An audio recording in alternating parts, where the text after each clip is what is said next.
Here they come, around the corner, sliding into the driveway in their family sedan. They're back from the market. The father's pockets no doubt lined with fresh 50s. The tires roll easily along the gravel. And I pray that lying somewhere in that collection of pebbles and stones is a glass shard, or a rock sharp enough to pierce the tires.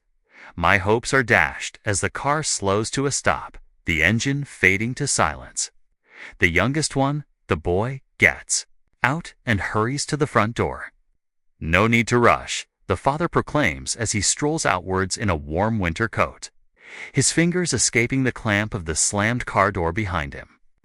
Out comes the wife, wearing a thick cardigan, and behind her walks the little girl in a frilly woolen hat. Sucking on her thumb, I concentrate as hard as I can on the feeling of the girl's teeth sliding up against the skin of her finger. In her mouth, peeling it open like fruit as she trips and falls face first on the ground. I visualize it, taste the blood in my mouth, project it onto the child. The front door clicks shut behind them. I curse silently and close the blinds. Hunger stabs my body as I stick my hands outwards towards the dying fireplace. I feel my extremities turning numb as another icy chill blows through the hole in the roof. A chipped bowl sits on the rack above the fire. Lukewarm broth for dinner, it seems, just like yesterday. And the day before that, suddenly a noise. I rush back over its music. The family's shadows flicker across the walls as they dance to an upbeat tune. I grasp a piece of rubble and fantasize about chucking it through their living room window. The satisfaction would be immense.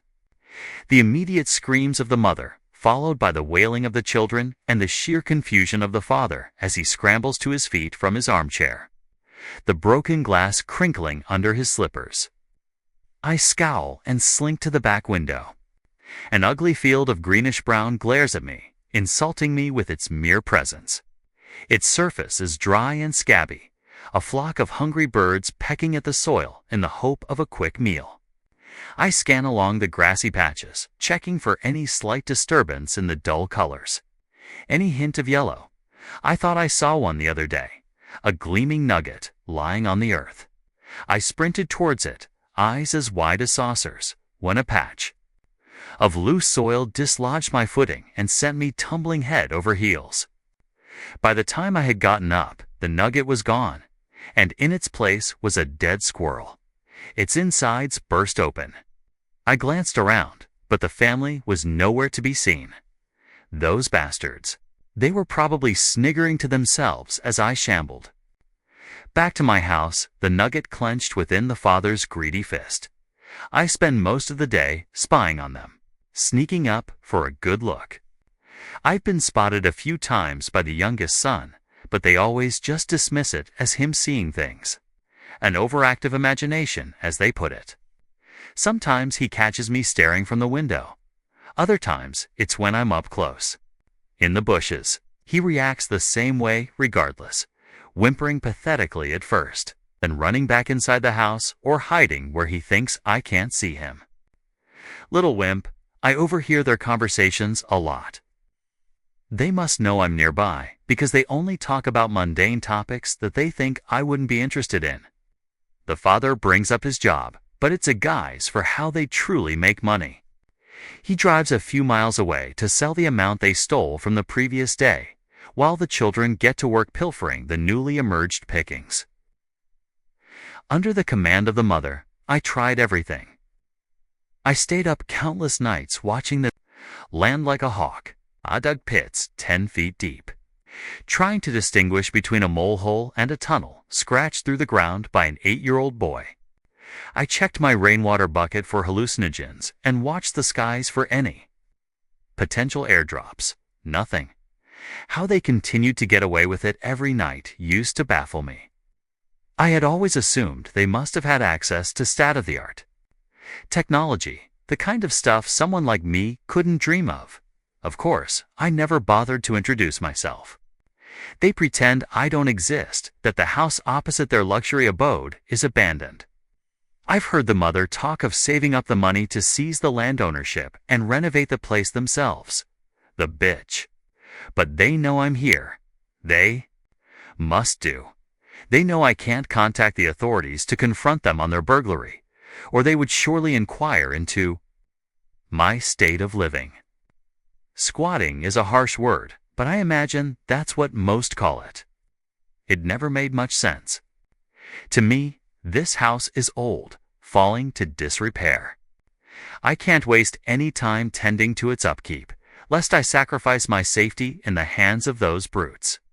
The second I drop my guard, they'll come for me, drive me away, force me to live on the country roads like some sort of animal. No, I can't. Let that happen. I'll die before they kick me out. It was my father who disclosed this place. He spoke of it upon his deathbed, enlightened me of its potential, told me, and only me, it was the source of his well-amounted wealth. The rest of my family wouldn't believe me. Neither would the nurses or the doctors. They said he was just confused, that his ramblings were a byproduct of dementia, a condition of which he had been suffering as of late. But I saw past their lies. I knew in that brief moment of clarity he was onto something. Something big and promising. When I ran away, I noticed my own missing posters for a few months afterwards. I tore one off the telephone pole it was stapled to once, just to get a look at it. It had all my details on my hair, my eye color, even a note saying I had a mental illness. Can you believe their nerve, making things up to get a few extra? Pity points. It's sickening. One day I'll go back and show them how wrong they were.